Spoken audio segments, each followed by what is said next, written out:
Hello students, magnetism हमारा चल रहा है और उसके अंदर हमने बार मैग्नेट और मैग्नेटिक फील्ड एक्सियल लाइन पे बार मैग्नेट के और इक्वेटोरियल लाइन पे कर लिया था। और बोर्ड एग्जाम के लिहाज से आज बेहद इंपॉर्टेंट टॉपिक आज हम डिस्कस करेंगे current carrying solenoid.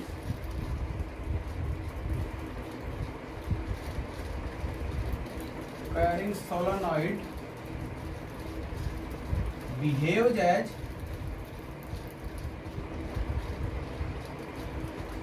a bar magnet।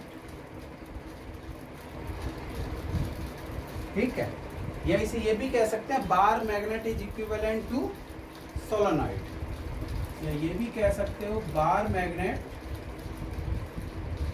Equivalent to solenoid. एक ही बात है कि सोलेनॉइड है वो एक बार मैग्नेट की तरह कैसे बिहेव करता है, ये हमें यहाँ पे शो करना है कि बार मैग्नेट मतलब जो सोलेनॉइड है एक जिसके अंदर करंट फ्लो कर रहा है वो एक बार मैग्नेट की तरह कैसे बिहेव करता है, ये हमें प्रूव करना है। इसके लिए हम क्या ले लेते हैं, एक सोलेनॉइड ले लेते हैं।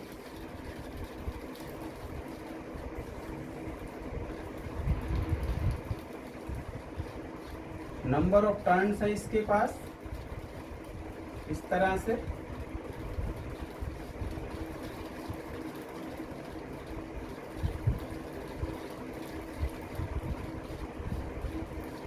एन नंबर ऑफ टर्न्स है। कॉइल्स लपेट रखी है हमने इस पे, ठीक है। ये इसका एक्सिस ले लिया, ये सेंट्रल लाइन है।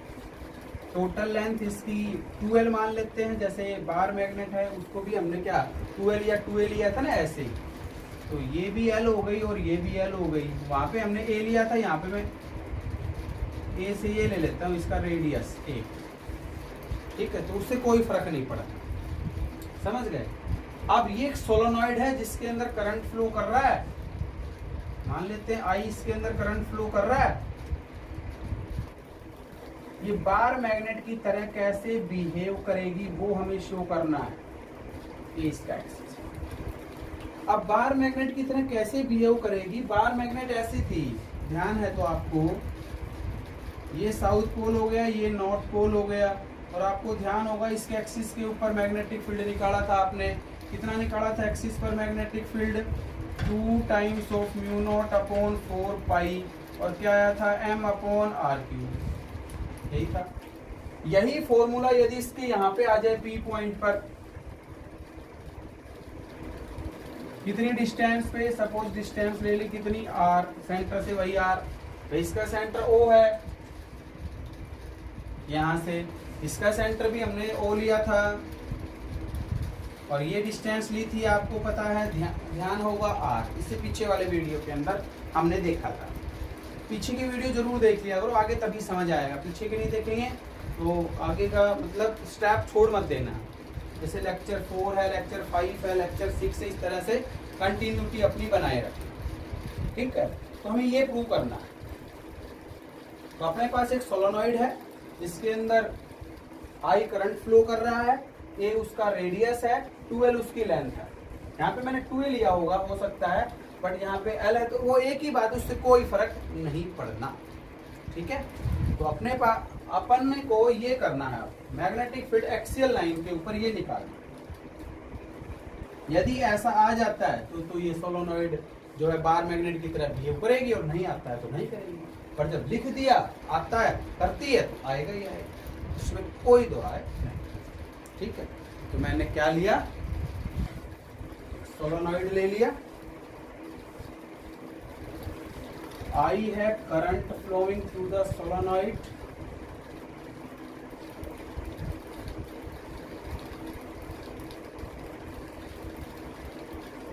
A है रेडियस, 2L है उसकी लेंथ, टोटल लेंथ है, ठीक है। और P be a point at the distance r from center O at the axis of solenoid at which we have to find magnetic field, जहां पे हमें क्या निकालनी है, मैग्नेटिक फील्ड निकालनी, ठीक है। बेहद इंपॉर्टेंट टॉपिक है, बहुत बार बोर्ड एग्जाम में ये आया हुआ आता है, ठीक है। तो ये सब चीजें मैंने मानी है। अब मैग्नेटिक फील्ड मैं वहां पे निकालूंगा। उसके लिए क्या करना है, उसके लिए काम करना है छोटा सा। एक चीज और मान लेता हूं, कैपिटल एन है वो टोटल नंबर ऑफ टर्न्स है, और स्मॉल एन है वो number of turns per unit length है, ठीक है। तो कैपिटल एन और इसमें क्या रिलेशन होगा, एन इंटू 12 हो जाएगा। बट टोटल लेंथ कितनी हो गई, 12 हो गई। नंबर ऑफ टर्न्स, ठीक है, एक जैसे यूनिट के लिए 1 मीटर के लिए जैसे स्मॉल एन है, तो 5 मीटर के लिए कितनी हो जाएगी, 5 एन हो जाएगी, मल्टीप्लाई हो जाएगा। तो number of turns per unit length मेरी स्मॉल एन है, तो टोटल नंबर ऑफ टर्न्स कितनी आएगी, उस टोटल लेंथ से आप क्या कर देंगे, मल्टीप्लाई कर देंगे, इतना काम कर देंगे, ठीक है। यहां तक आप ये नोट कर लेंगे। यहां तक मैंने क्या लिया है, एक सोलेनोइड लिया है,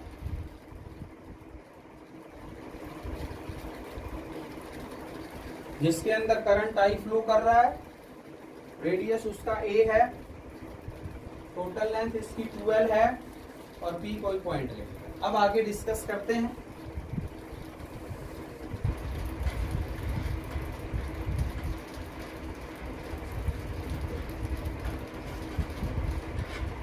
एक स्मॉल पोर्शन ले लिया यहां पे,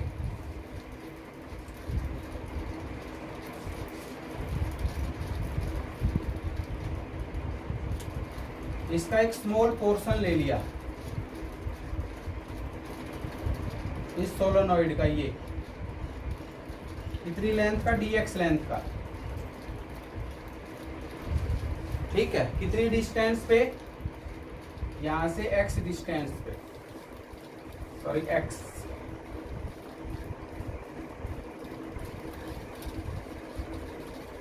ठीक है। तो यहां से लेकर के यहां तक P पॉइंट तक की डिस्टेंस कितनी बच जाएगी, बताओ। टोटल है r, यहां से यहां तक x हो गई, तो ये कितनी बच जाएगी, बच जाएगी ना r माइनस एक्स, ठीक है। तो small magnetic field small length element के लिए कितना होगा, P पॉइंट पर डिग्री।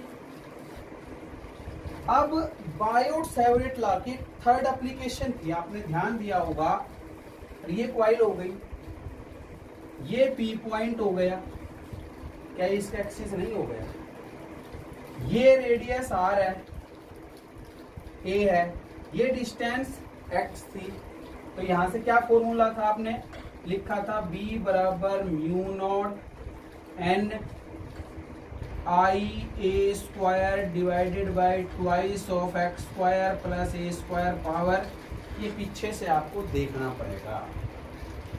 बायोट सेवरेट लॉ की जो एप्लीकेशंस आपने लिख रखी हैं, ठीक है ना, बायोट सेवरेट लॉ की जो एप्लीकेशंस आपने लिख रखी हैं, ठीक है, उसकी एक्सिस वाली जो एप्लीकेशन है, वहां से फॉर्मूला उठा करके लाया हूं। तो उसी तरह का ये बिहेव हो गया, छोटी सी जो कॉइल हो गई वो ये हो गई। तो इसके लिए जब ये थोड़ा पोर्शन लिया है, स्मॉल लिया है, तो डीबी लिख दिया मैंने, इंटीग्रेशन करके टोटल निकाल दूंगा, ऐसे कैसे लिख दो, म्यू नॉट, ठीक है। Number of turns per unit length है स्मॉल एन, इसके लिए चाहिए, dx के लिए चाहिए, तो कैपिटल एन की वैल्यू आ जाएगी n इंटू dx, यहाँ पे स्मॉल पोर्शन के लिए। बाकी जो कैपिटल एन इंटू 12 है वो ध्यान रहे, मैं तुम्हें यहाँ लिख नहीं रहा।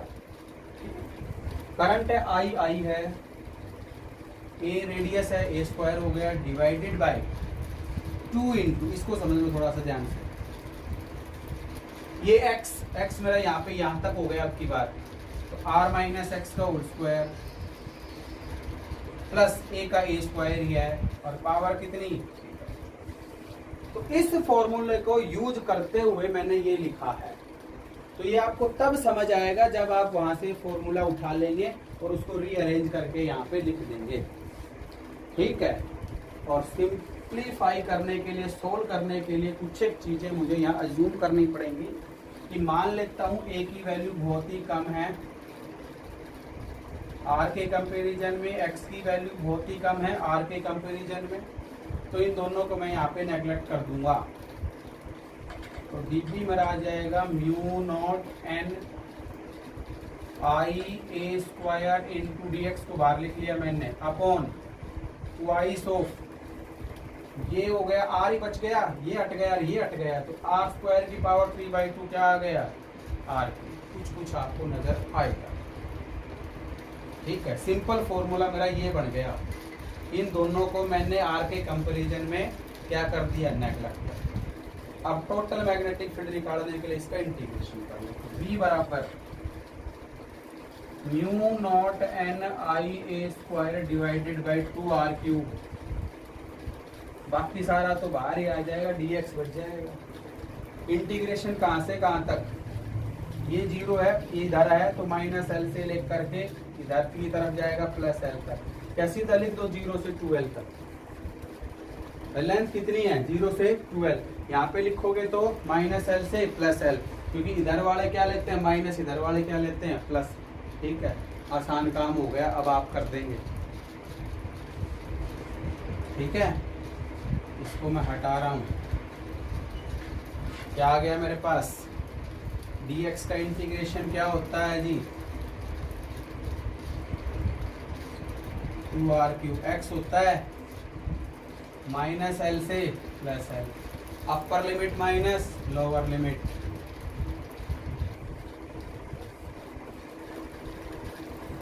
एल माइनस माइनस प्लस हो जाएगा, बन गया 2l।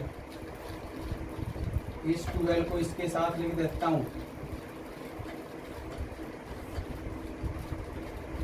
बन गया कैपिटल एन।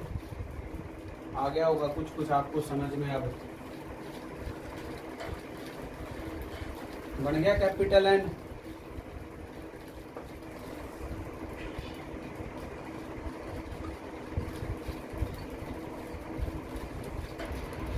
आ गया, ठीक है, इतना आ गया, समझ गए होंगे इतना यहां तक, ठीक है। आगे देखो अब क्या करूंगा मैं, यहां से समझना, यहां तक, यहां से इसको रीअरेंज करना और कुछ नहीं करना। इसमें क्या है वो सुन लो, कैपिटल एम चाहिए मुझे। जो डाइपोल मोमेंट होता है वो होता है करंट इनटू एरिया, ये मैंने बताया था। एन है तो नंबर ऑफ टर्न्स, ये भी हमने किया था जब हमने टॉर्क पढ़ा था, उस वाली वीडियो के अंदर देखना, मूविंग कॉइल गैल्वेनोमीटर से पहले की जो टॉर्क वाली थी। डाइपोल मोमेंट होता है N I A, number of turns into current into area, वहां पे जब टाउ वेक्टर बराबर एम क्रॉस बी लिखा था तब, और एरिया हो गया इसका पाई ए स्क्वायर, हो गया, हो गया। अब ध्यान से सुनो, पाई से मल्टीप्लाई भी कर दिया, पाई से डिवाइड भी कर दिया, कुछ फर्क नहीं पड़ा। 2 से मल्टीप्लाई भी कर दिया, 2 से डिवाइड भी कर दिया, कुछ फर्क नहीं पड़ा, हो गया काम। Twice of mu nought upon 2 दूनी 4 और पाई 4 पाई और आर क्यूब, ऊपर हो गया एन आई और ये पाई ए स्क्वायर क्या हो गया एरिया, आ गया आंसर। यही करना था ना। Twice of mu nought upon 4 pi m upon r cube, twice of mu nought upon 4 pi m upon r cube, यही था। ये है current carrying solenoid behaves as a magnetic dipole या बार मैग्नेट। एक ही बात है कि बार मैग्नेट है वो सोलेनॉइड की तरह कैसे बिहेव करेगा, ठीक है, ऐसे करना है। बहुत ही सिंपल बात है, लेकिन सिंपल बात तब है जब पीछे के सारे फार्मूले याद होंगे। ये तभी समझ आएगा जब आपको ये पीछे के फार्मूले, कुछ नहीं करा इसके अंदर, मैंने नया किया ही नहीं है इसमें, केवल और केवल पीछे के फार्मूले उठाए, वो पुट करा है और इंटीग्रेशन करा है।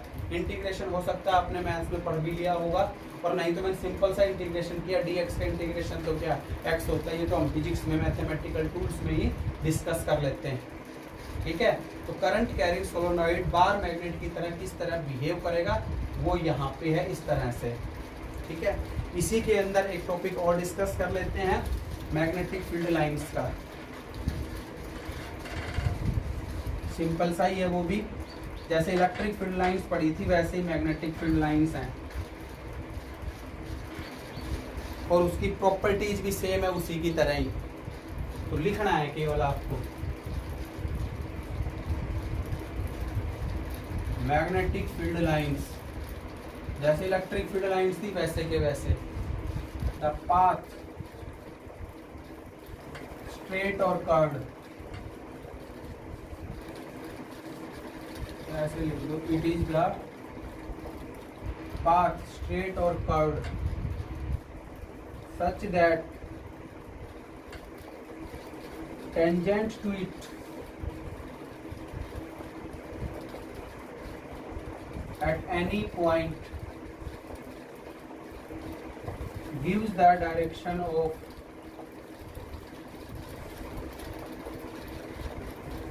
magnetic field,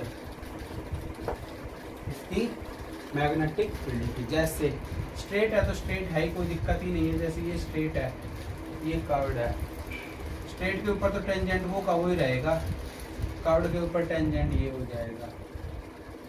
जैसे इलेक्ट्रिक फील्ड थी वैसे के वैसे इसके केस में, द पाथ स्ट्रेट और curved such that tangent to it at any point gives the direction of magnetic field. ये मैग्नेटिक फील्ड लाइंस की डेफिनेशन है, ठीक है। प्रॉपर्टीज इसकी क्या प्रॉपर्टीज क्या क्या हैं,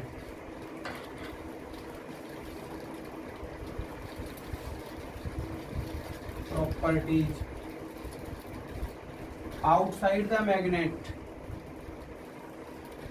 start from north pole and ends at south pole. पहली प्रॉपर्टी लिख देनी है, outside the magnet, magnetic field lines start from north pole ends at south pole, ठीक है, समझ गए। दूसरी, inside the magnet start from south pole and ends at north pole. Inside the magnet start from south pole ends at north pole, ठीक है। तीसरी, close loop बन गई, they are closed continuous curves,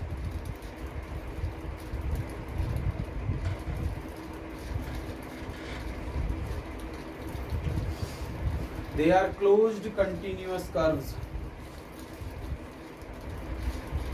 closed हो गई, लेकिन electric field lines closed नहीं थी, ध्यान रखना है, ये क्लोज्ड होती हैं। The two magnetic field lines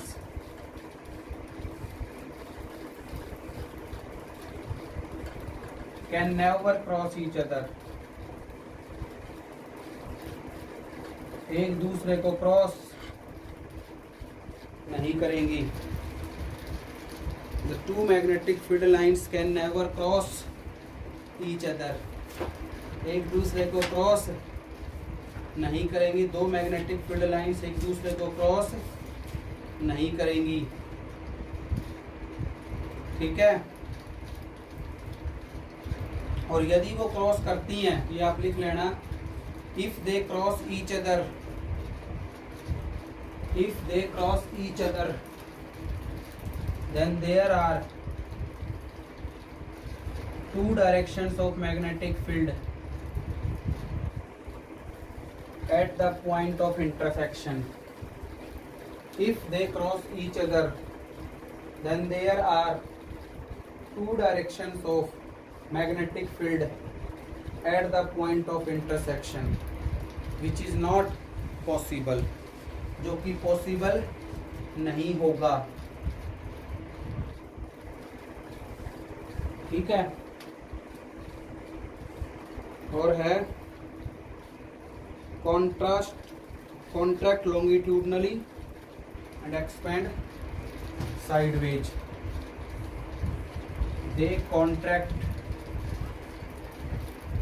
longitudinally, expand sideways. They expand sideways. ठीक है। कॉन्ट्रैक्ट जैसे उसके अंदर था वैसे कि वैसे कॉन्ट्रैक्ट लॉन्गिट्यूडनली एक्सपेंड साइडवेज, जैसा किसके अंदर होता है, ये अट्रैक्शन के केस में होगा और ये रिपल्सन के केस में होगा। ये अट्रैक्शन के केस में होगा और ये रिपल्सन के केस में होगा। ठीक है। तो ये हमारी मैग्नेटिक फील्ड लाइंस और उसकी क्या थी, प्रॉपर्टीज थी। तो आज हमने 2 टॉपिक डिस्कस करे हैं, इनको आप लिख लेंगे अच्छे से और पढ़ेंगे, काम करते रहेंगे पूरा। Thank you.